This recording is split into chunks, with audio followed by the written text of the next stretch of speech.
le pouvoir transformateur du numérique, c'est-à-dire l'agilité, le fait d'être centré sur les utilisateurs, le fait de penser distribuer, de penser passer à l'échelle dès le début, et la capacité à utiliser les technologies existantes plutôt que d'attendre 50 ans qu'il y ait la fusion nucléaire ou je sais pas quoi, celui-là, il est réel, celui-là, il faut s'en inspirer, il faut l'apprendre parce que peu de gens le connaissent, il faut le mettre en œuvre avec un leadership public, ça pour moi c'est évident, c'est-à-dire c'est pas au moment où on le crée qu'on peut le savoir, c'est très tentant et on le voit avec l'intelligence artificielle, tout le monde est à l'affût de dire mais alors à quoi ça va servir et ça va être quoi l'effet systémique, disruptif, etc. Et en fait on ne sait pas. J'appelle ça la triste monétisation des clics parce que c'est ça, je veux dire, c'est on prend les meilleurs ingénieurs du monde et on leur demande en fait de fabriquer des solutions qui font que tu vas cliquer quoi. Le principe d'Uber par exemple, c'est d'utiliser en fait les infrastructures existantes, les téléphones, la géolocalisation, le GPS, le fait que les gens soient déjà équipés, qu'ils soient déjà formés, etc. pour créer un service, plutôt que faire ce que faisaient les opérateurs de transport, c'est-à-dire investir de A à Z dans toutes les stacks techniques, hardware, software, etc. Vraiment, le premier truc, c'est l'IA va peut-être en fait être le poison qui va bousiller le web tel qu'on le connaît aujourd'hui. L'environnement favorable au développement d'une innovation. C'est ça qui est important. C'est-à-dire, il n'y a pas des choses qui tombent du ciel et qui remplacent.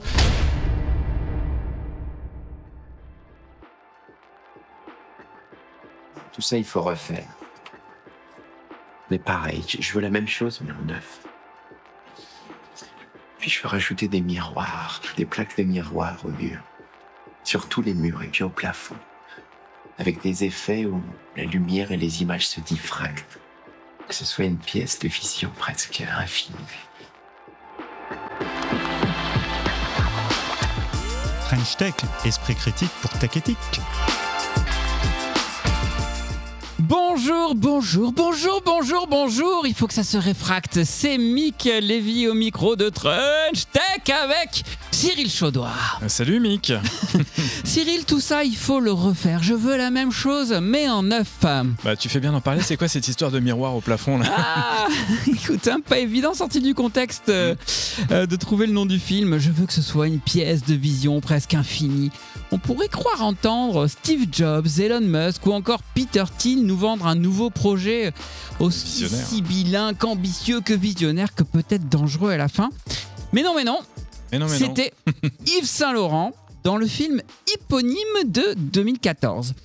Bon moi je veux qu'on fasse tout pareil pour la tech, la même chose mais en neuf. Je veux qu'on la reboote la tech. Je veux qu'on revienne au rêve initial d'un internet ouvert, espace de partage et de connaissances sans frontières, source de progrès pour tous qui respecterait le vivant autant que la planète et ne nous rendrait pas méfiants à chacun de nos clics. Wow.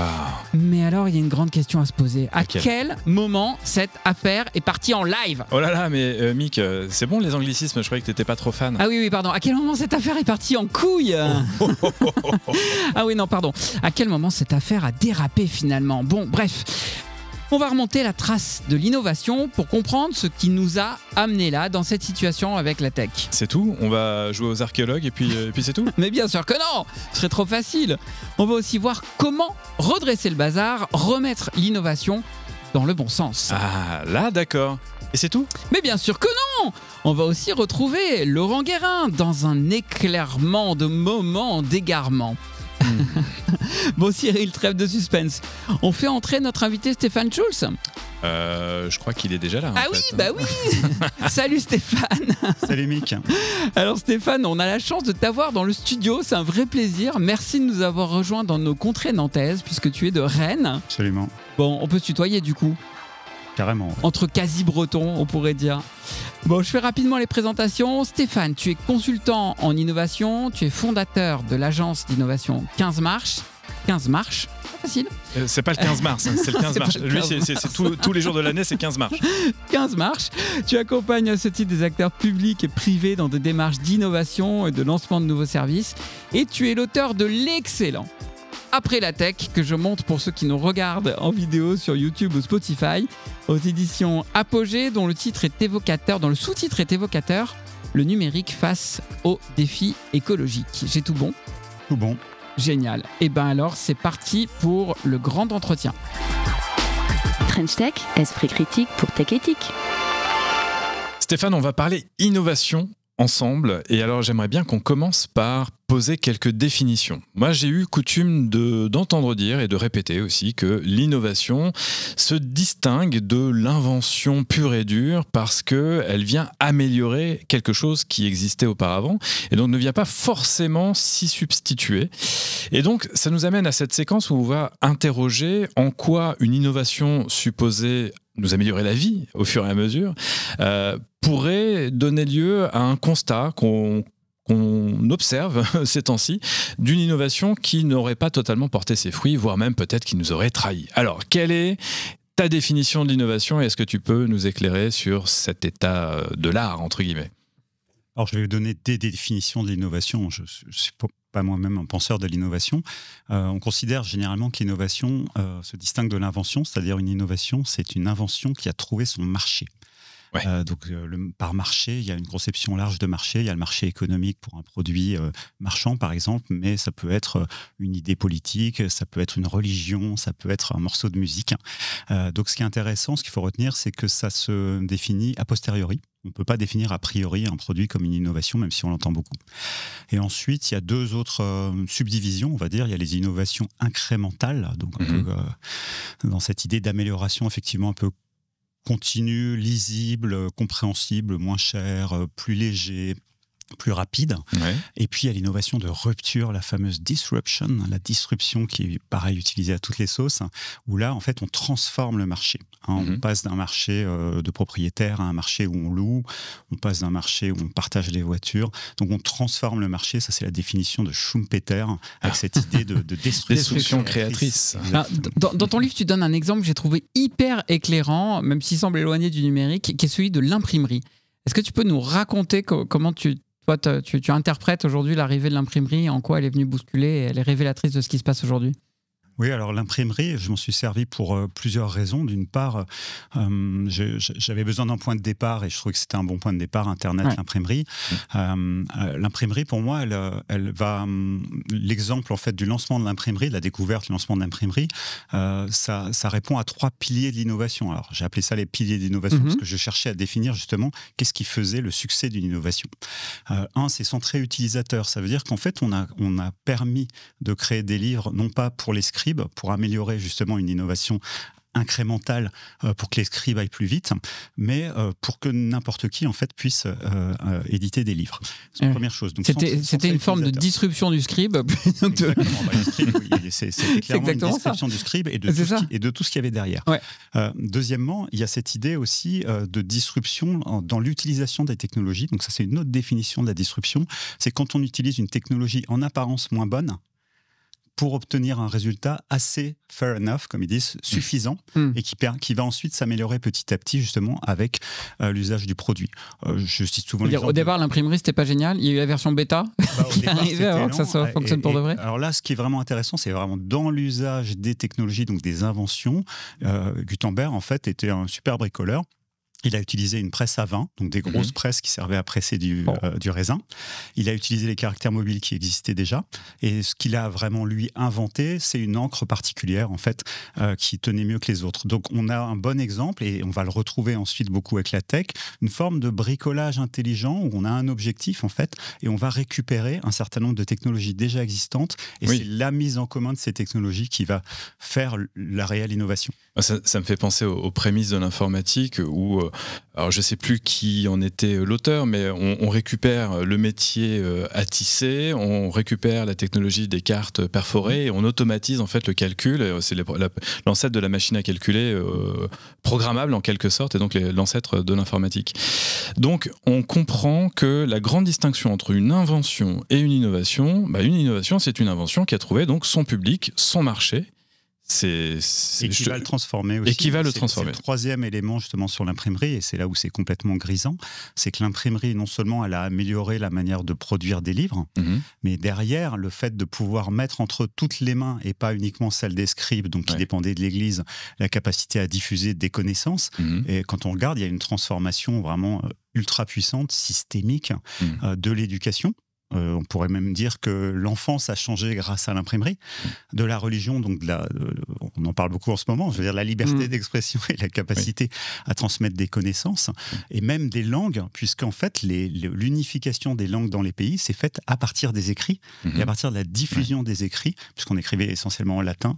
Donc là, on pourrait même dire que l'unification des langues dans les pays est liée à cette innovation. Donc c'est aussi le pouvoir de transformation extrêmement puissant et imprévisible au départ, au moment où elle sort.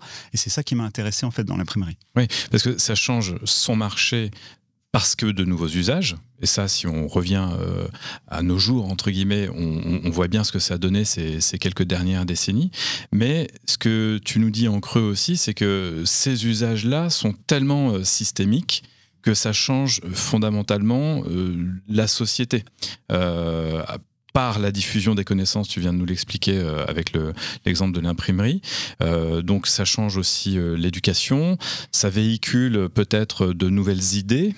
C'est le siècle des Lumières aussi, c'est de nouvelles croyances, de nouvelles idéologies. Alors si on fait le parallèle avec la tech maintenant, donc la technologie, c'est quoi ? C'est un champ d'investigation pour l'innovation, c'est la suite logique de l'innovation qui va flirter un petit peu partout, enfin... Alors, le terme technologie, c'est pareil, il faut le définir. C'est-à-dire, la technologie, elle est extrêmement ancienne. Dans l'écriture, il y avait des tablettes d'argile, il y avait du parchemin, du papier. Ce qui nous intéresse, c'est les technologies numériques. Quand même, il faut aller sur... Ce qui est intéressant, c'est Internet. Je pense que c'est ce livre de John Norton, en fait, qui s'appelle de Gutenberg à Zuckerberg, qui fait ce parallèle en disant, mais finalement, aujourd'hui, en fait, est-ce qu'Internet, ça ne va pas avoir le même effet que l'imprimerie ? On l'a beaucoup entendu, ça. C'est ça. C'est un support du savoir, après tout, et de diffusion du savoir. Et je pense, moi en tout cas, dans ma grande sagesse, ce que je retiens, c'est qu'on ne peut pas savoir. C'est-à-dire, c'est pas au moment où on le crée qu'on peut savoir. C'est trop tôt. C'est vraiment, c'est très tentant et tout le monde est à l'affût. On le voit avec l'intelligence artificielle. Tout le monde est à l'affût de dire, mais alors à quoi ça va servir et ça va être quoi l'effet systémique, disruptif, etc. Et en fait, on ne sait pas. C'est l'histoire qui le dira, c'est ça ? C'est l'histoire, c'est aussi la loi d'Amara, en fait, ça qui le dicte, qu'on évoque souvent ici. L'effet à court terme, il est toujours surestimé. On a l'impression que ça va complètement détruire l'emploi. Il y a toutes les peurs qui vont avec, etc., etc. Alors que le vrai effet, lui, il est à long terme. On a énormément de mal à l'estimer quand on est dans le cyclone de l'innovation et qui, en ce moment, est en plus très, très fort avec l'IA, en effet. Oui, j'ajouterais une autre pensée. Alors, Jeff Bezos, je ne sais pas s'il a fait une loi ou c'est un grand penseur. La loi Bezos. Mais ce qu'il dit, c'est que, en fait, quand on fait une stratégie autour des technologies, on pense toujours à ce que ça va changer et on ne pense pas à ce qui ne va pas changer. Et lui, il dit qu'il construit ses stratégies, enfin qu'il construisait quand il s'occupait d'Amazon, autour de ce qui ne va pas changer. Et c'est ça qui est intéressant, je pense aussi, c'est de dire qu'est-ce qui ne va pas changer. Donc, dans l'exemple d'Amazon, il disait les gens vont toujours vouloir du choix. Maximum de choix, ils vont vouloir être livrés rapidement et ils vont vouloir avoir les prix les plus bas. Ça ne va pas changer. Alors, en gros, ce qui ne change pas, c'est le comportement du consommateur. Parce que là, en tout cas, c'est réfléchi là-dessus. Parce qu'on pourrait aussi rajouter que on pourrait penser aussi à ce qui va changer et qu'on n'a pas anticipé. Et là, en l'espèce, c'est peut-être tous les dommages collatéraux, entre guillemets, des innovations auxquelles on ne pense pas forcément au moment où on les pense, justement, où on les conçoit. Et venons-en peut-être à ce désenchantement. La grande question qu'il faut se poser aussi, c'est est-ce que toute innovation est source de progrès ? On nous le vend toujours comme ça, mais en fait, c'est peut-être pas si évident que toute innovation amène du progrès, ou alors que du progrès d'ailleurs. Alors oui, ce n'est pas évident et c'est pas du tout une loi d'airain par définition, de même que toutes les inventions ne sont pas des innovations et toutes les innovations ne sont pas du progrès. Et puis après, il faut définir le progrès. Je veux dire, alors évidemment, vous avez vu Oppenheimer sans doute, la bombe nucléaire, la fission nucléaire, ça donne l'électricité qui nous permet de faire cet enregistrement et ça donne la bombe atomique et ça donne plein de problèmes. Donc, il faut définir ça. Je reviendrai peut-être sur le sujet de la tech avec un grand T, puisque moi, j'essaie de distinguer la tech qu'un petit T qui va être les technologies numériques dans mon livre, et la tech avec un grand T qui va être ce qu'on appelle alors essentiellement en France les GAFA, les GAFAM, donc ces géants du numérique. Les big tech. Et justement, là, on est sur un super exemple, c'est-à-dire ces gens-là, ils ont pris Internet là où il était. Ils ont exploité toutes les possibilités d'Internet, un peu comme Luther a pu utiliser le média de l'imprimerie pour diffuser ses idées très rapidement. Et qu'est-ce qu'ils en ont fait ? C'était quoi l'utopie au départ ? C'était le vélo de l'esprit, le Bicycle for the Mind.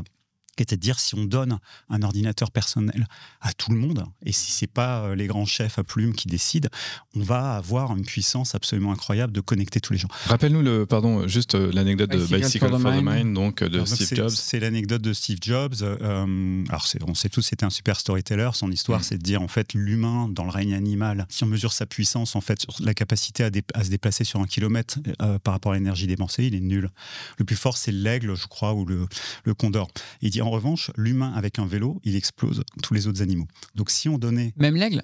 Même le condor. Ouais, en termes de puissance dépensée pour faire d'accord. C'est ça l'idée. Okay. Et donc c'est une belle image. Et il dit, moi, je veux donner un vélo à l'esprit des gens. C'est pas le côté physique. Donc, cette idée est très belle, elle est très utopiste. Elle a permis aussi de croire le développement de la Silicon Valley, qui était essentiellement orienté sur le silicone, donc les chips, et des applications militaires, des choses comme ça. Et donc elle a permis de créer vraiment, de lancer les ordinateurs personnels qui en même temps derrière ont permis le téléphone, etc. Sauf que là, quand on regarde nos GAFA aujourd'hui, on va dire depuis 2016, on ouvre grand les yeux.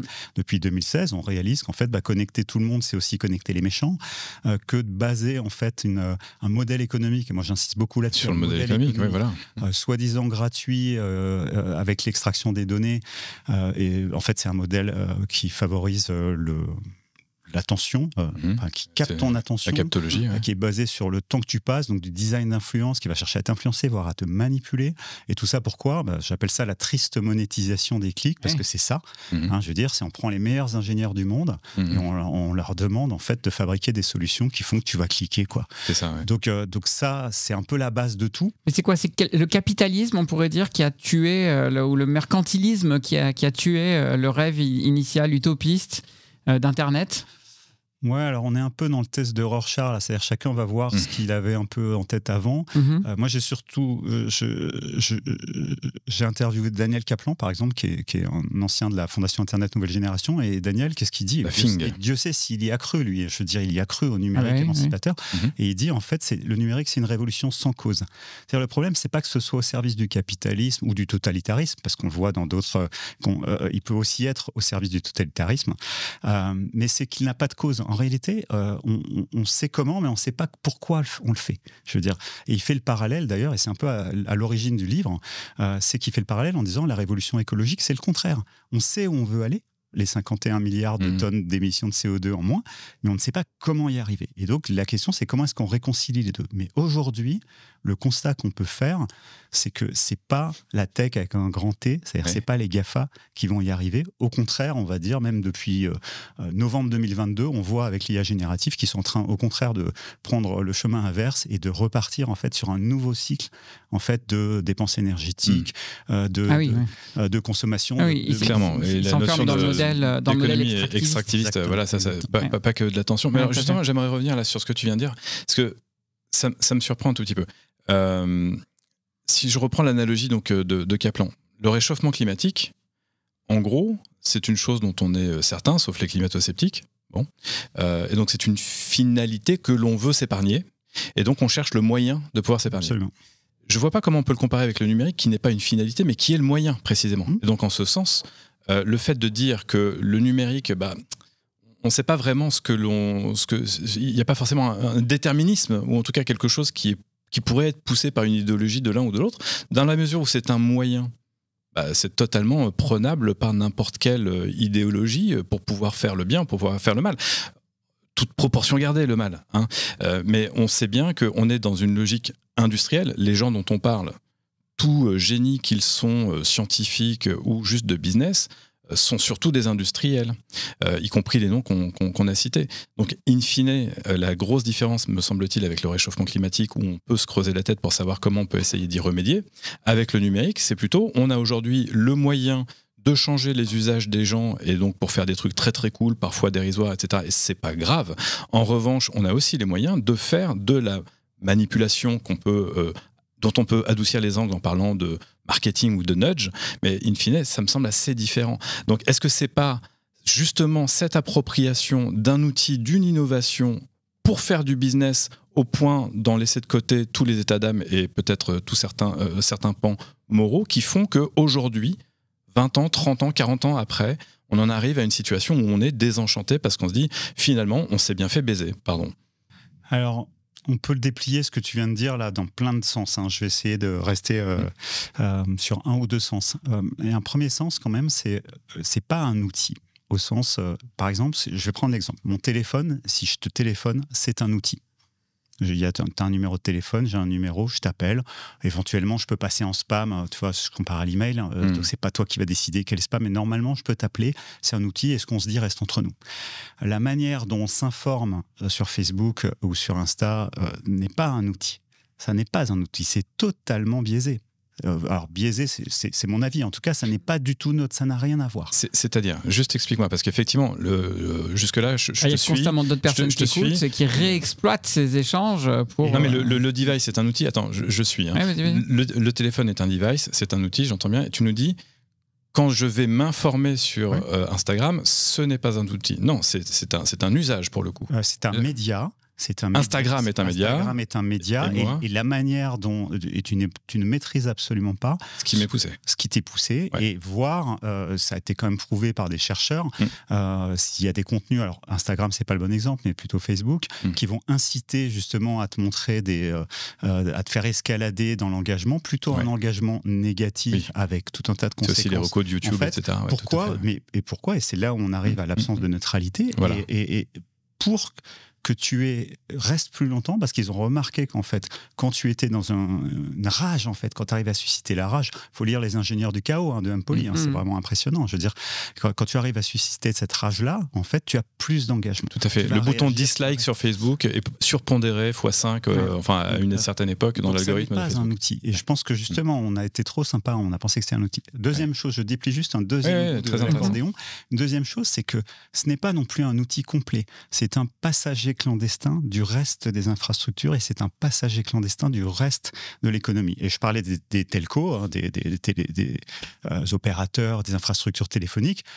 On a vu cette espèce de bagarre qui bascule avec l'iPhone. Avant l'iPhone, en fait, tu payais 1 € ton téléphone et c'était un outil, un produit d'appel pour prendre un abonnement. Après l'iPhone, c'est exactement l'inverse. Et qu'est-ce que ça veut dire ? Ça veut dire qu'en gros, on a eu cette course à l'échalote dont on commence à prendre conscience maintenant des impacts sur les infrastructures. On a démarré, on avait tous du 36 kilobits. Maintenant, je ne sais pas combien il y a de gigas ici. Avec un modem qui fait le bruit du jingle du Patch Tech, d'ailleurs. Oui, tout à fait. Rappelons-le. Voilà, exactement. Et donc ça, c'est une réalité. On a eu cette course à l'échalote à la consommation au contenu. Dans une logique de passager clandestin au sens économique du terme, c'est-à-dire ils ne payent pas pour les infrastructures. Alors maintenant, on voit qu'ils commencent à investir dans des infrastructures, les câbles, en tout cas, ça s'est créé. Ce qui est un bon exemple de disruption, c'est-à-dire on utilise de disruption comme notre imprimerie. C'est-à-dire on va utiliser en fait les infrastructures existantes. Moi, j'ai beaucoup travaillé dans le secteur des mobilités. Le principe d'Uber, par exemple, c'est d'utiliser en fait les infrastructures existantes, les téléphones, la géolocalisation, le GPS, le fait que les gens soient déjà équipés, qu'ils soient déjà formés, etc., pour créer un service, plutôt que faire ce que faisaient les opérateurs de transport, c'est-à-dire investir de A à Z dans toutes les stacks de technique, hardware, software, etc. Donc c'est pour ça qu'on ne peut pas dire que c'est juste un outil, parce que c'est pas qu'un outil. Alors, Stéphane, les risques et crises quasi systémiques sur la tech sont quand même assez nombreux. On peut par exemple citer le manque d'énergie et la course folle à l'énergie que sont en train de se livrer les grands fournisseurs d'IA, avec certains qui rachètent des centrales nucléaires, rappelons-le par exemple, ou encore la rareté de certains métaux. Certains disent même que la tech pourrait n'être qu'une grande parenthèse de 50 à 100 ans dans l'humanité. Et si tout se pétait la gueule, est-ce que ça te paraît plausible et où ça nous mènerait selon toi ?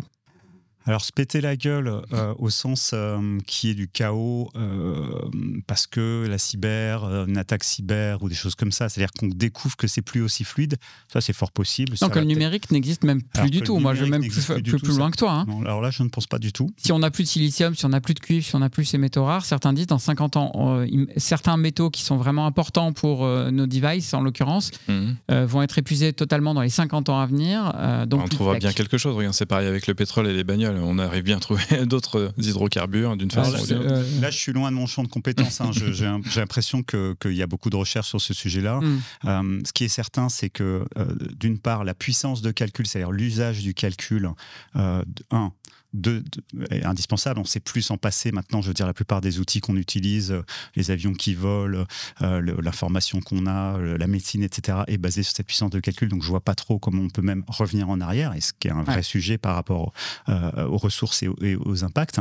Ça, c'est la première chose. La suivante, c'est est-ce que, par contre, la manière dont c'est pricé aujourd'hui, c'est-à-dire le fait qu'on ne paye pas, qu'on est toujours dans cette idée d'avoir, je ne sais pas combien vous avez d'outils, vous, sur vos téléphones, etc., c'est-à-dire qu'on est vraiment dans cette logique de gâchis, je veux dire, vu d'un point de vue de gestion des ressources, ça, probablement, ça va s'arrêter. C'est un des sujets du livre, c'est aussi le après la tech. Ça va s'arrêter, c'est-à-dire, encore une fois, il ne faut pas jeter le bébé avec l'eau du bain, c'est-à-dire, il faut imaginer, je veux dire, ce système-là qui est une parenthèse, c'est-à-dire, il est fort possible que nos GAFA, ce soit une parenthèse, comme Rockefeller a été une parenthèse, comme les Bell Labs, les compagnies de téléphone, justement, ont été une parenthèse. Je rappelle aussi dans le livre qu'il n'y aurait pas Google, il n'y aurait pas Amazon, s'il n'y avait pas eu justement l'action de la régulation de la Commission européenne, entre autres, sur Windows 95. C'est-à-dire, si on n'avait pas cassé Windows, qui était livré d'office, sans jeu de mots, dans le PC que vous achetiez avec Internet Explorer et la quasi-impossibilité de le détacher, il n'y aurait pas eu Google. Une régulation. Google, de quoi on parlerait aujourd'hui ? Une régulation qui, en fait, a fait long feu, parce qu'elle a été cassée derrière cette décision. Et d'ailleurs, c'est très bien expliqué. Ouais, je vois 21 minutes 47, Mick. Mais je vais quand même la placer, celle-là. Parce qu'effectivement, je vous invite, tu parlais aussi de Rockefeller, ça me fait penser à une super série documentaire de Cédric Tourbe qui passe en replay sur Arte, sur le capitalisme américain, où on parle de Rockefeller en 1, et puis en 2, donc c'est plutôt l'entre-deux-guerres, et en 3, justement, le monde contemporain. Et sauf erreur de ma part, cette régulation de Windows 95, qui embarquait directement, effectivement, Internet Explorer, et qui faisait la nique, en fait, à Netscape, a été défoncée derrière par une bonne armée d'avocats de Bill Gates. Donc cette régulation, on voit qu'aujourd'hui, ce qui se fait notamment avec le Doge sous l'égide d'Elon Musk, qui veut justement essayer de combattre toute forme de régulation, au-delà de raboter l'État fédéral, on l'a déjà vécu, et je vous invite vraiment à lire le livre de Stéphane, évidemment, et à regarder cette super série de commentaires. Vous verrez des parallèles assez troublants entre les années 80, 90 et ce qu'on vit aujourd'hui. Mais pour le moment, avant de regarder le replay sur Arte, on va écouter Laurent Guérin et son moment d'égarement. Tu bluffes, Martoni. Ton arme n'est pas chargée. Oups, un moment d'égarement. Salut Laurent, alors dans ta série L'âge du fail, y a-t-il encore beaucoup d'innovations produits qui méritent qu'on se souvienne d'elles avant qu'elles ne fassent pchit? Lorsque j'étais adolescent, il y a 2 inventions impossibles qui titillaient ma curiosité. La machine à remonter le temps pour sa capacité à nous faire voyager dans toutes les époques, dans tous les pays, à nous faire revivre tous les événements incroyables, et les lunettes qui déshabillent pour leur capacité bon, enfin, j'étais ado, quoi. Au moins, j'avais une excuse. Alors que les ingénieurs de chez Google, eux, n'en avaient aucune lorsqu'ils ont sorti les Google Glass en 2013. Elles sont moches, chères, invasives, inutiles et défectueuses. C'est donc le combo gagnant pour le géant de la tech, le quintet dans l'ordre, tout pour faire un formidable cas d'école. Ok. Bon, alors, les Google Glass, moi, je me souviens très très bien des vidéos promo que beaucoup de monde kiffait, et je me souviens même aussi les avoir essayés, et je me souviens de pourquoi je les ai pas trop aimés. J'étais pas très convaincu. Et toi, d'après toi, c'est quoi ce qui a le plus raté ? D'abord, il y a le design qui à lui seul mérite l'échec. Les Google Glass sont horribles. C'est une espèce d'assemblage d'un serre-tête en métal qui aurait glissé du haut de ton front jusqu'en haut de tes sourcils, avec un thermomètre qui se dirige vers l'oreille droite, c'est la batterie. Et au moins, elle se dirige pas. Bon, et une clé USB transparente devant ton œil droit, c'est l'écran. Il y a pas de verre ? Non, il y a pas de verre. C'est des lunettes sans verre. C'est comme une guitare sans corde, une voiture sans roue ou Donald Trump sans Elon Musk. Mais il y a les petites pattes, vous savez, les pattes qui se mettent sur le nez quand tu portes des lunettes. Ça s'appelle des plaquettes. Donc, ton serre-tête, ton thermomètre et ta clé USB sont maintenus sur ton visage par 2 plaquettes. Et là, je viens de te donner un indice essentiel à ta compréhension de l'échec. Il s'agit du mot visage. Oui, ce miroir de l'âme, ce vecteur de communication non verbale, mais surtout ce lieu où se joue la séduction dans un ballet subtil d'attirance et de répulsion. L'attirance, c'est ton sourire. La répulsion, c'est tes Google Glass. Faudrait donc être un peu con pour s'en les dire autant. Pourtant, non content de prendre une baffe côté design, d'autres ont continué pour prendre une baffe ce coup-ci côté portefeuille, non ? Et oui, car comme disait le poète, quand on est con, on est con.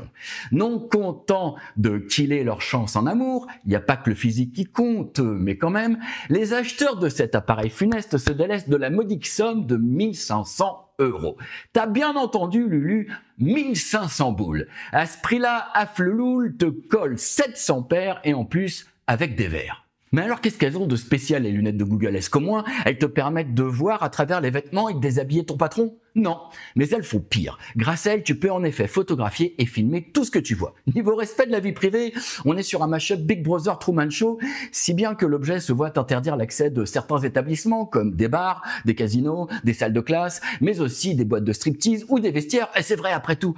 Pourquoi s'échiner à inventer des lunettes qui déshabillent alors qu'on peut directement filmer des gens tout nus? Ça doit être à ce moment-là que les rares acheteurs de lunettes sans verre de Google sont appelés les glass holes. Je te traduis pas, mais disons que ça a un rapport avec le thermomètre mentionné tout à l'heure. Le géant d'Atec retire les lunettes de la vente 2 ans plus tard, mais c'est pas tout à fait fini. En effet, avec l'avènement de l'intelligence artificielle, Google nous ressort des lunettes en 2025, en binôme avec la plateforme Android, qui nous promet de la réalité étendue, c'est-à-dire un cocktail de réalité augmentée, de réalité virtuelle et de réalité mixte. Je mets des lunettes de soleil, des fois que ce soit éblouissant. French Tech, esprit critique pour Tech Éthique. Eh ben Laurent, j'ai envie de te dire que tu nous as sorti une chronique qui tombe à pic. Complètement dans le thème. Pour notre thème du jour. Et comme disait Stéphane, c'est une invention. Hein. Ça n'a pas trouvé son marché, en tout cas pas celui qu'on imaginait. C'est ça. Bon, moi les amis, vous me connaissez, je suis un infatigable optimiste, éclairé, je crois, mais méfiant, j'en suis à peu près sûr, mais optimiste, c'est certain. Alors je suis persuadé qu'on va trouver les solutions pour qu'on arrête de marcher sur la tech, sur la tête. Et il continue avec ses jeux de mots. Et qu'on la remette, la tech, elle, dans le bon sens. Ah, voilà, j'étais pas loin. Stéphane, du coup, faut peut-être pas jeter le bébé avec l'eau du bain quand même. Est-ce que tu peux nous citer quelques exemples d'innovations numériques qui effectivement vont dans le bon sens, peuvent déjà nous donner des lueurs d'espoir sur le fait qu'on puisse remettre la tech dans le bon sens? Alors, comme j'ai défini en fait un peu mes critères dans la première partie, je vais essayer de voir qui est-ce qui les a appliqués. Non, plus sérieusement, je pense qu'il y a aussi une grosse partie qui est cachée dans la tech qu'on ne voit pas. Et ça fait partie à la fois de l'avantage et du problème. Hein. C'est-à-dire on a des applications, c'est pas ce qu'il y a derrière. Donc, il y a une application qui change les comportements. Alors, c'est dans l'alimentation, qui change les comportements alimentaires. Donc, c'est pas juste ce que veut le consommateur, mais c'est même changer ses comportements. C'est Yuka, que tout le monde connaît. Il y en a plus de 190 dans le monde. Et en fait, Yuka n'aurait pas pu exister sans une base de données qui est derrière Yuka. Alors, pour la petite histoire, elle n'y est plus maintenant, ils ont une autre base de données, mais qui a permis le démarrage, qui s'appelle Open Food Facts, et en fait, qui est une base de données donc, basée sur la foule, comme on dit, crowdsourcée, qui vise à quoi? À améliorer, en fait, à compléter, voire à corriger certains affichages de l'étiquetage obligatoire, donc d'aller plus loin, et qui permet, donc c'est une base de données qui est ouverte, c'est une dizaine de personnes qui gèrent ça, c'est une association, donc c'est une dizaine de personnes, c'est utilisé par 190 applis, plusieurs dizaines de millions d'utilisateurs, donc on voit bien le pouvoir de la tech et le pouvoir de transformation, mais il est évident. C'est que vous avez en fait un petit nombre de personnes, des contributeurs, qui vont permettre un très grand nombre, on parle de plus de 25% en France en fait, d'utilisateurs d'applis comme Yuka, d'être mieux informés, c'est quand même la base, et éventuellement de changer de comportement. Et pour terminer, ce qui est vraiment intéressant dans ce cycle-là, c'est que des marques distributeurs comme Intermarché, on dit, OK, maintenant, les distributeurs, vous allez prendre le cahier des charges de Yuka, pour concevoir vos produits. Et là, tu as fait le tour, en fait, du système, tu as fait le tour de la transformation. Pour expliquer, pour ceux qui ne connaissent pas, la note Yuka, elle baisse si tu as des additifs qui sont chimiques, qui sont allergènes, s'il y a trop de sucre, trop de matière grasse ou trop de sel, par exemple. Et donc, tout ça, il te propose une alternative. Oui, à chaque fois, il propose une alternative. C'est ça, ouais. Et ce qui est intéressant, effectivement, c'est le sous-jacent, comme tu le dis. C'est le fait qu'il y ait des bases ouvertes, donc en open data, sur lesquelles on va pouvoir baser, je vais donner un autre terme un peu barbare, de l'open innovation, c'est que chacun va pouvoir faire des innovations en se basant sur ces bases de données. L'open data, on en a déjà parlé, ici dans Trench Tech, notamment avec Laure Lucchesi, qui était à la tête de la mission Etalab, qui a pour objectif d'ouvrir des données publiques au maximum, provenant notamment de l'État, des ministères, des collectivités, mais aussi du privé, d'ailleurs. un maximum pour permettre cette plus grande transparence. Tu as d'autres exemples comme ça en tête qui te viennent de choses positives avec la tech? Alors, je vais vous parler d'un échec, puisque c'est souvent utile d'analyser. En innovation, c'est là qu'on apprend le plus. Moi, je considère que les trottinettes et les vélos partagés, comme Vélib, mais aussi comme le free floating, ce qu'on a appelé le free floating, donc les vélos et les trottinettes sans arceaux, c'est la plus belle manifestation en fait de l'usage d'Internet, de l'usage du mobile, de l'usage du cloud et de la géolocalisation. Parce que finalement, on part au contraire d'avoir ou son mode individuel avec ses 5 places, son coffre, ses 2 tonnes, maintenant ça pèse 2 tonnes une voiture, qui ne sert pas 4% du temps. Donc vraiment le mauvais usage. Imaginez qu'on utilise nos ordi comme ça. Et on remplace ça finalement par quelque chose qui est centré sur l'usage, qui peut passer à l'échelle très facilement, c'est-à-dire, et c'est les utilisateurs eux-mêmes qui vont les déplacer, qui vont les remettre. On leur fait des petits nudges et des choses comme ça, et qui est particulièrement scalable pour le coup, puisqu'on va utiliser des trottinettes ou des vélos assez basiques, en tout cas au moins au départ. On a démarré avec des choses assez simples sur lesquelles ils ont vissé finalement des petits additifs qui permettaient de les connecter.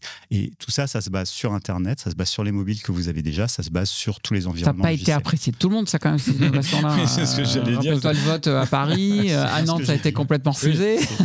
C'est bien ce que j'ai dit, mais il n'empêche que l'histoire sera longue. L'imprimerie n'a pas marché tout de suite non plus. Alors, je vais vous citer Schopenhauer, les gars, qui disait que toute grande idée, et moi je l'applique souvent aux innovations, effectivement, passe par 3 stades. D'abord, on en rigole. Ensuite, on est très en colère contre et on la combat. Et à la fin, c'est tellement évident qu'on a oublié qu'on en a rigolé et qu'on l'a combattu. Je crois vraiment que c'est lui qui a dit ça, ou c'est parti de ce genre de petit aparté, désolé, tu sais, de ce genre de légende urbaine qu'on attribue ensuite une citation qu'on attribue à la personne et tu pourras jamais le vérifier, tu sais. Non, c'est Churchill. C'est Einstein qui a dit ça, tu sais. Non, je pense que c'est Marie Shelley, en fait. Ah oui, Marie Shelley, qui a donc écrit Frankenstein. On l'a appris à l'épisode d'avant pour ceux qui je l'ai appris. Oui, merci. Je l'ai appris, pardon, à l'épisode d'avant. Mais donc là, on en est dans ce que tu nous décris. Sur la fameuse économie de l'usage, c'est vrai que ça fait quand même quelques décennies qu'avec le numérique, on nous dit bon, il y a une transposition et c'est plus vraiment l'économie de la propriété. Si on va par exemple sur du Airbnb ou ce genre de choses, c'est l'économie de l'usage et ce n'est plus le produit en tant que tel qui compte. Et donc revenons-en à la mobilité. Effectivement, là, on a peut-être une piste pour réfléchir sur si on attribue la mobilité, du moins en tout cas la mobilité carbonée telle qu'on l'a connue, à potentiellement une technique d'un siècle passé qui nous a rendu de fiers services, mais dont on voit maintenant les dommages collatéraux. Donc là, avec des usages qui changent parce qu'on partage sa voiture, on prend d'autres mobilités douces avec une infrastructure qui existe déjà parce qu'on utilise le mobile, etc. Ça, c'est plutôt cool. Et la route qui existe déjà. Et quid du coup de l'automobile et de l'automobile autonome, puisque c'était aussi une des grandes promesses de l'automobile autonome, c'est qu'elle puisse aller chercher c'est ma bagnole, mais une fois que je suis au bureau, elle va faire le tour du quartier puis elle va amener tout le monde au bureau. Qu'est-ce que tu en penses? Ouais, alors la mobilité, c'est intéressant parce que d'une part, en France, c'est en valeur relative, 31% des émissions. Je suis toujours, sur mes émissions. C'est important. Mais on va y venir. C'est un peu mon étoile du Nord. Donc, faut quand même s'en occuper. Et puis, c'est intéressant aussi parce que c'est le symbole aussi de ce qu'on appelle l'effet rebond, l'effet Jevons.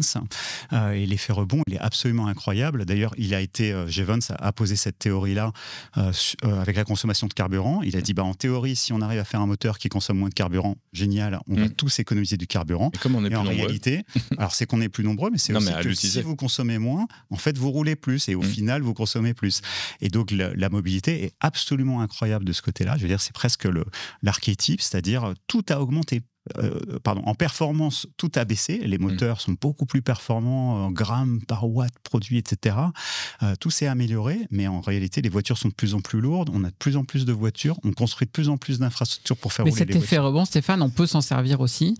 Typiquement sur le vélo, et moi je suis un cycliste à temps plein, averti et à temps plein. Ah non, j'adore ça, je considère même ça comme un vrai luxe une fois que t'es lancé. Moi, ça fait des années. Et on constate qu'à chaque fois qu'une ville rajoute des infrastructures cyclables, sécurisées, etc., il y a plus de vélos. C'est non pas le besoin qui doit créer finalement la réponse, mais c'est la solution qui amène le besoin finalement. C'est une application positive de l'effet rebond.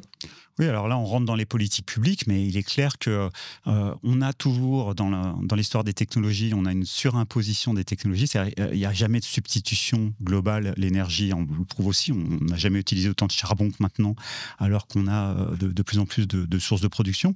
Le vélo, en revanche, pourquoi je parlais tout à l'heure des trottinettes et des vélos que j'aimais bien, c'est parce que la trottinette et le vélo, ça pèse entre 12 et 20 kilos. Et tu transportes un individu de... Ça se dit pas. D'accord. 70. Ah, qu'il est 72. Bon. Le mec, mais exactement. Il m'a scanné. Je fais 72 kilos. Comment il le sait? C'est comme la chanson de Casey Jones. Tu m'as dit que tu faisais de la guitare. Donc tu fais 72 kilos et donc tu fais 72 kilos. T'imagines, sur 12 kilos versus tu utilises une Tesla. Ah oui. Tu vas avoir. Surtout si tu prends un Cybertruck. Le rapport d'efficacité. Donc rapport d'efficacité mis en commun. En revanche, sur les infrastructures, et on arrive sur les infrastructures parce qu'il faut qu'on parle du public aussi. Les infrastructures, tu ne peux pas tout partager. Tu ne peux pas faire passer tout. Et là, on a les lois physiques qui nous reviennent à la figure. Je veux dire, si ta voiture d'une tonne 8 rencontre ton vélo et plus toi dessus de 84 kilos. Je ne peux pas faire le poids. 84. Ah oui, avec le vélo. Tu fais pas le poids, masse fois vitesse, etc. C'est ça. Au carré. Pardon. Donc ça marche pas. Donc là, il faut faire des choix. Et ce qui pose les questions, c'est-à-dire de l'environnement favorable au développement d'une innovation. C'est ça qui est important. Il n'y a pas des choses qui tombent du ciel et qui remplacent.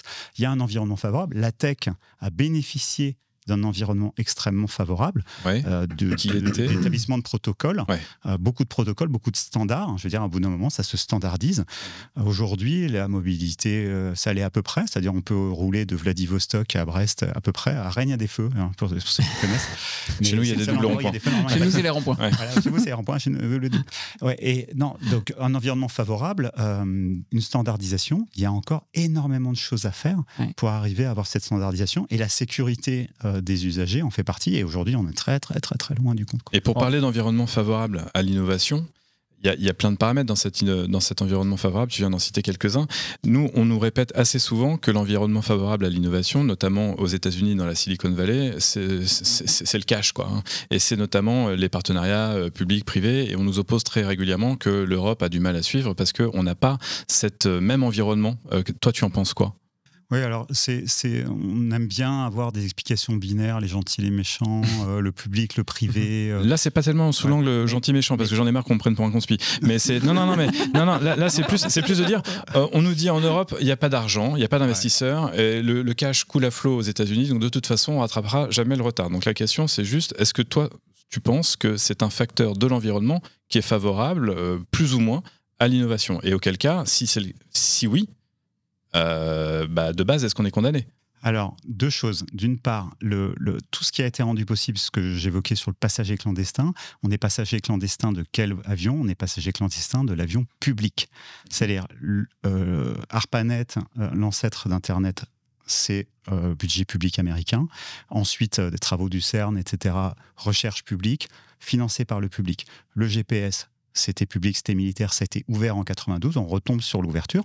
C'est une décision énorme, hein, je veux dire, il y a un paquet de choses qu'on utilise qui ne marcheraient pas sans le GPS, etc., etc. Donc l'éducation, je veux dire, les Ivy League et tout, alors ils sont en train de les bousiller, c'est ça qui fournit en ingénieurs, les écoles d'ingénieurs du monde entier qui permet. Donc, il n'y a pas le public d'un côté lent, débile, pas à la page, pas innovant, et de l'autre côté, ça va ensemble, c'est une symbiose, ça va ensemble, et pour que ça marche, il faut que ça aille ensemble. Donc, pour répondre à ta question que j'ai oubliée, mais que tu vas me rappeler. Mais non, mais est-ce que si l'environnement favorable à l'innovation est essentiellement lié au cash disponible pour pouvoir favoriser cette innovation. Exactement. Donc le cash, même chose. Quand tu regardes la manière dont a été dépensé le cash dans les méga rounds de 2010, c'était pour acheter du clic. C'était essentiellement de la pub sur Facebook. C'était croisé. Je veux dire, c'est Amazon, c'était le plus gros investisseur dans la pub de Facebook, etc., etc. C'était pour acheter du clic. Ça n'a rien à voir avec construire des infrastructures. Ils en ont fait, ils ont tiré des câbles et des choses comme ça.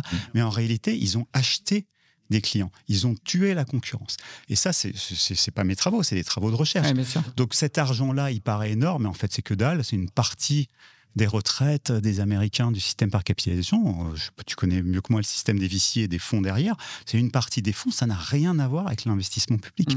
Pour ça, il faut arrêter aussi d'isoler les choses en se disant « Ah, c'est dingue, on manque d'argent en Europe ».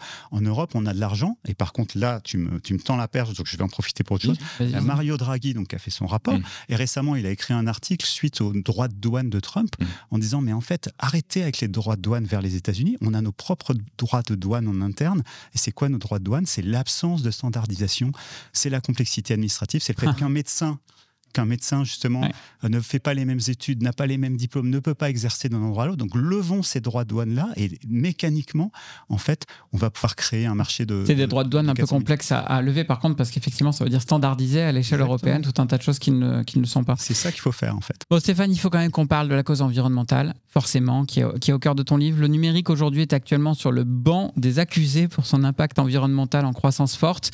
On avait reçu l'ADEME en 2022 qui avait sorti une étude montrant qu'il prévoyait qu'entre 2020 et 2050, le numérique émette 3 fois plus de gaz à effet de serre, donc en seulement 30 ans. Le numérique aujourd'hui, ça pèse 4,5% selon les derniers relevés. En France, c'est à peu près pareil dans le monde des gaz à effet de serre, des émissions de gaz à effet de serre, mais en montant, en volume, ça pourrait faire donc x3. Comment on peut résoudre ce problème-là ? Comment on peut résoudre ça? Va être difficile que le numérique émette moins, manifestement, puisqu'il y a l'effet rebond qui est en train de jouer à plein. Mais est-ce qu'on peut envisager qu'on puisse orienter le numérique pour la réduction des gaz à effet de serre, de tout le reste, des activités humaines? Est-ce que c'est ça la solution? Alors, on peut... Ma thèse dans le livre, c'est que la tech avec un grand T, non, ils n'y arriveront pas. Ils sont plutôt en train de faire exactement le contraire, puisqu'on voit ils sont en train ils avaient investi dans le métaverse, faut pas oublier, ils ne réussissent pas tout. Ils sont en train de recycler un peu les ordis du métaverse, mais apparemment ils ont une durée de vie très courte. Donc non, on est dans un gâchis absolument phénoménal. Et pareil, on parlait d'utilisation de l'argent. Ils n'utilisent pas de l'argent pour construire des infrastructures. Ils sont dans une compétition qui ressemble beaucoup à la course aux armements. Je veux dire, on est dans quelque chose qui est sans qualité. Donc on peut pas compter sur eux. Donc effectivement, le numérique, si on continue à l'utiliser comme ça, et si on fait des requêtes sur quelque chose GPT, plutôt qu'une recherche dans le web ou d'aller regarder dans sa bibliothèque ou de demander à son voisin pour réfléchir, effectivement, là, ça va coûter. Alors, ça sera peut-être 8, mais ça reste dramatique parce que la courbe est mauvaise là où tout le monde fait des efforts. Et ça, c'est important. Ils vont à l'inverse des deux. Donc, on ne peut plus leur faire confiance. C'est fini. C'est d'ailleurs cette promesse pour le futur, en fait, c'est ce que dit Daniel Kaplan aussi dans le livre. C'est toujours demain. Demain, on va arranger. Demain. Non, ils ne vont pas arranger. Donc, ça, c'est la première chose. En revanche, le pouvoir transformateur, et c'est toute la thèse que j'essaie de défendre, le pouvoir transformateur du numérique, c'est-à-dire l'agilité, le fait d'être centré sur les utilisateurs, le fait de penser distribuer, de penser passer à l'échelle dès le début, et la capacité à utiliser les technologies existantes plutôt que d'attendre 50 ans qu'il y ait la fusion nucléaire ou je ne sais pas quoi, celui-là, il est réel, celui-là, il faut s'en inspirer, il faut l'apprendre parce que peu de gens le connaissent, et il faut le mettre en œuvre avec un leadership public, ça pour moi c'est évident, c'est le public qui doit définir en fait les objectifs, qui doit les chiffrer, qui doit dire je veux arriver à ça, et ensuite le reste suit derrière. Mais ça, c'est les accords de Paris. C'est les accords de Paris. Les accords de Paris fixent un objectif. Je veux dire, les accords de Paris, ils disent en gros, d'après le rapport du GIEC, enfin, je suis pas spécialiste, mais d'après le rapport du GIEC, si on fait pas, ils sont presque à te dire combien il faut extraire en fait de. Mais ce que je veux dire, c'est que dans les accords de Paris, on met un objectif global de maintenir l'élévation de la température de la planète, etc., etc. Mais derrière, pour le décliner par secteur, par acteur, et pour que ces engagements soient vraiment tenus. Il faut y aller un petit peu plus fort que juste cette politique générale, quoi. En gros, tu as deux approches. Tu as ce que j'appelais l'approche Bill Gates. L'approche Bill Gates, c'est de dire, maintenant, quand je vais faire mes courses, en fait, je voudrais que les produits soient décarbonés. Mais je vais, comme ça, j'aurai des sodas décarbonés, j'aurai du fast-food décarboné, j'aurai le fameux burger sans viande. Et donc ça veut dire que tu ne mets pas la pression sur le consommateur, mais sur les fabricants. C'est pas tellement ça, c'est surtout que tu ne changes pas le modèle. C'est-à-dire que tu ne changes pas ce modèle, en fait. Tu continues de consommer comme avant, mais avec une variable que tu as fait. Tu continues dans l'hyperconsommation. Bill Gates, dans son livre Comment éviter la crise climatique, il va même plus loin. Lui, il est vraiment dans une notion de prix pour le consommateur. Il dit, si j'arrive à faire moins cher le truc décarboné, ils vont l'acheter.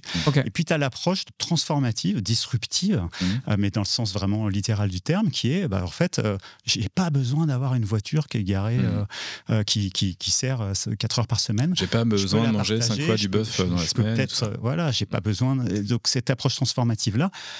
Il y a l'éducation, il y a des choses très très longues, on va dire. Il y a le piano et puis il y a le tabouret, tu peux bouger le tabouret. Et pour moi, le numérique. Comment tu appliques ça au numérique, sachant que la moitié de l'empreinte carbone, c'est l'achat de nos équipements, un ordinateur, un écran, un smartphone, une smartwatch, son renouvellement, etc. et qui est très lié à la loi de Moore, parce que depuis la loi de Moore, ça rend obsolète nos devices tous les 2 ans à peu près. Voilà. Et là, avec l'IA, on voit qu'il y a une nouvelle vague qui arrive, et puis l'autre moitié, c'est nos usages. Donc, c'est 2 possibilités que tu empruntes à Bill Gates, qui cohabitent certainement les 2 ensemble. D'ailleurs, comment on peut les appliquer au numérique ? Alors, ils se les appliquent très bien. C'est-à-dire, aujourd'hui, il y a toute une communauté en fait, de gens qui travaillent sur ce qu'ils appellent le numérique responsable, l'éco-conception. C'est-à-dire cette capacité, justement.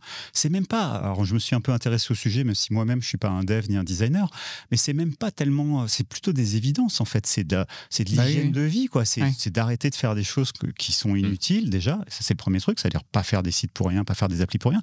Et ensuite, dans la conception, et c'est l'intérêt de la tech avec un petit t, c'est que tout est disponible, toutes les bibliothèques sont là, donc il y a moyen de faire beaucoup mieux.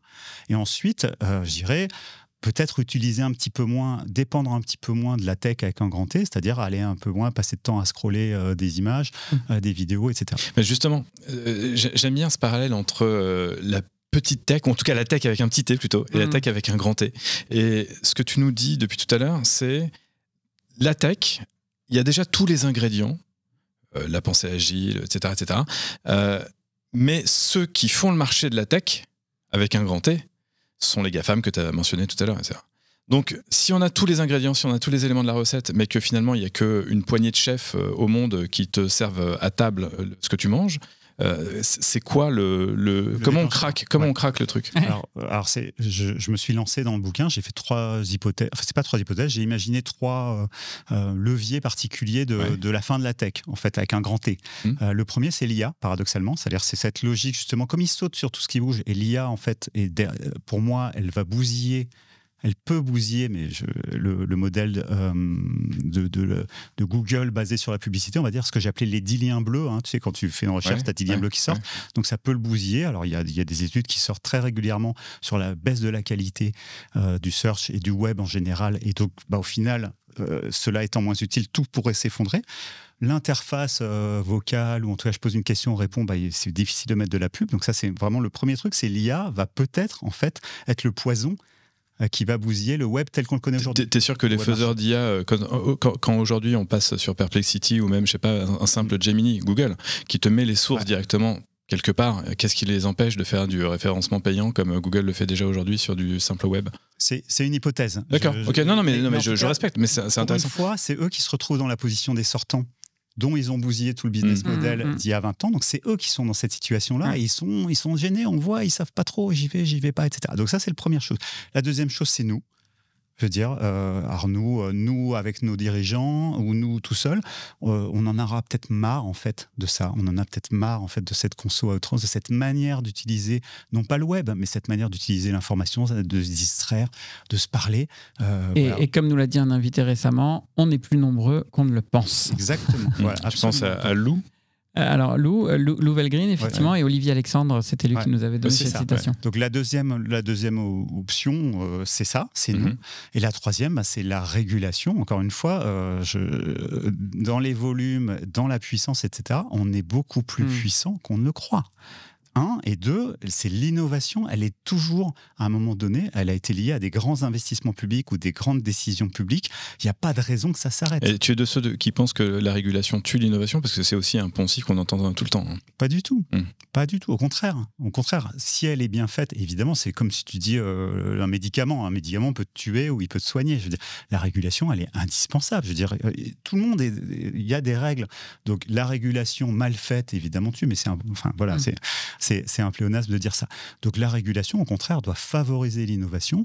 Et par contre, s'il y a quand même quelque chose qui ne va pas aujourd'hui, c'est ces barrières internes, c'est-à-dire que ce soit à différents niveaux, c'est un peu fractal. Il faudrait s'inspirer, et c'est toute la thèse du bouquin, en fait, c'est s'inspirer de la puissance d'un modèle qui est scalable, qui est standardisé, mais ouvert, c'est-à-dire qui n'est pas justement possédé par certains, s'inspirer de cette puissance de modèle pour se dire, en fait, interroger justement les différentes régulations en se disant, est-ce qu'elles permettent cette diffusion, est-ce qu'elles permettent ces échanges, ou au contraire, est-ce qu'elles les restreignent? Super. Stéphane, un grand merci. On arrive déjà au terme de notre échange qui était passionnant. Un grand merci pour tout ce que tu nous as partagé. On rappelle ton livre, donc Après la tech, disponible aux éditions Apogée, dont je vous recommande la lecture. Moi, je l'ai dévoré. Il se lit très bien. C'est plein de bonnes recettes aussi. Donc, je vous en conseille la lecture. Un grand merci Stéphane. Pour vous qui nous écoutez, restez bien avec nous. Merci, C'est l'heure Stéphane. du débrief. Merci. Au revoir Stéphane. French Tech, esprit critique pour tech éthique. Bon, Mick, c'est l'heure du débrief et j'ai envie de te demander, Allons-y. est-ce que c'est un débrief avec un grand D ou avec un petit D? Non, j'ai adoré son parallèle. Alors, toi, tu T'as commences raison, par c'est un une belle petit ou par un référence. grand D? C'est rigolo, moi j'aime bien aussi ces coquetteries, tu sais, c'est comme ça qu'on met IA avec un I minuscule pour montrer à quel point ouais. l'intelligence est minuscule C'est ce que par je rapport fais, au caractère Ouais, artificiel. c'est vrai. Là, elle a fait pareil, un T majuscule pour désigner les big tech et ces grands courants de la tech très exploitateurs finalement, et puis la tech avec un petit T qui va peut-être proposer plein de petites solutions, mais qui peut-être mise bout à bout, va offrir un vrai contre-pouvoir. C'est un petit peu ça l'idée.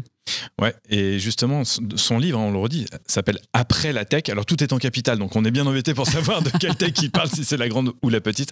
Mais je crois qu'on a compris quand même que c'était plutôt la grande. En tout cas, moi j'aime bien les dernières. Enfin, j'aime bien tout le podcast, mais j'aime bien les dernières minutes quand il nous dit. Mais non, la régulation n'est pas l'ennemi de l'innovation. Je sais que on a chacun nos marottes, hein, tu le dis souvent.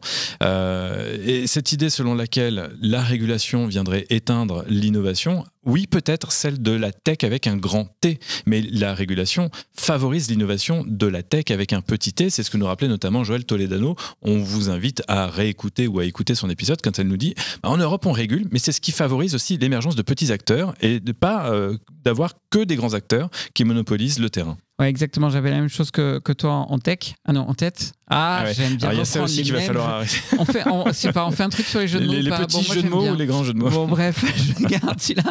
Il disait il y a 3 choses qui pourraient faire pencher la balance vers le petit T, de la petite tech finalement par rapport au big tech. Donc il disait effectivement la régulation. Il a terminé d'ailleurs sur celui-là. Il disait aussi chacun de nous. Ouais. Chacun de nous, on peut avoir une action pour favoriser les plus petites solutions finalement, ou les solutions en tout cas peu importe petites ou grandes, mais qui sont vraiment respectueuses de l'environnement, de chacun de nous, de la vie privée, etc. Et puis aussi simplement le marché qui pourrait venir déstabiliser, et là notamment l'IA qui pourrait venir rebattre les cartes. Ouais. Ah, je pensais que c'était encore un jeu de mots. Non, même pas. Ça aurait pu être avec les GAFA, mais bon, il y en a plus que 4 maintenant, c'est nul. Bon. Donc non, rebattre les cartes pour que de nouveaux acteurs émergent. On verra si c'est le cas. Ouais, alors je t'avoue, puisque c'est débrief et qu'on n'est que entre nous, sur les 2 derniers piliers, évidemment, je souscris totalement, à plus forte raison le second, parce que c'est aussi ce que l'on pense, hein, on l'a chevillé au corps, ça doit venir de nous. Maintenant, il faut aussi arrêter de penser que ça ne doit venir que de nous systématiquement. Sur le premier, je suis plus circonspect, j'avouerai, parce que les prédécesseurs de ceux qui peuvent leur succéder, dit autrement, les GAFAM, les Big Tech actuels, ont déjà, soi-disant, disrupté un système pour en créer un autre dont on dépend quand même aujourd'hui.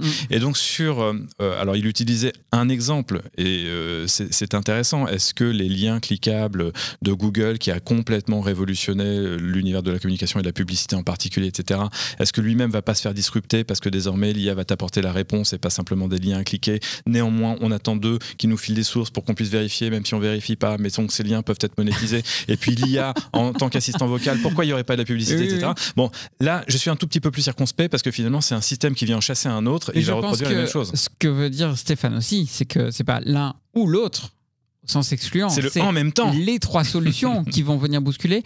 Il invite d'ailleurs à ce que le secteur public, la puissance publique prenne tout son rôle, notamment non seulement dans la réglementation, mais aussi son rôle dans l'achat de commandes publiques, dans le fait de créer les infrastructures qui vont permettre de faire émerger une tech différente et d'orienter l'innovation de façon différente. C'est ça aussi le propos. Oui, c'est ça aussi qui est intéressant avec Stéphane, c'est que ça diffère pas mal de certains autres profils qu'on a pu avoir sur les sujets, disons, de l'innovation et du financement de l'innovation. Il ne va pas jusqu'à parler d'État-providence, mais en tout cas, lui, il n'est pas du tout contre le fait que le public prenne aussi ses responsabilités sur, tu parles d'achat public, en tout cas sur le financement et les sources de financement. Il nous dit, non, je suis désolé, mais des sources de financement, on en a.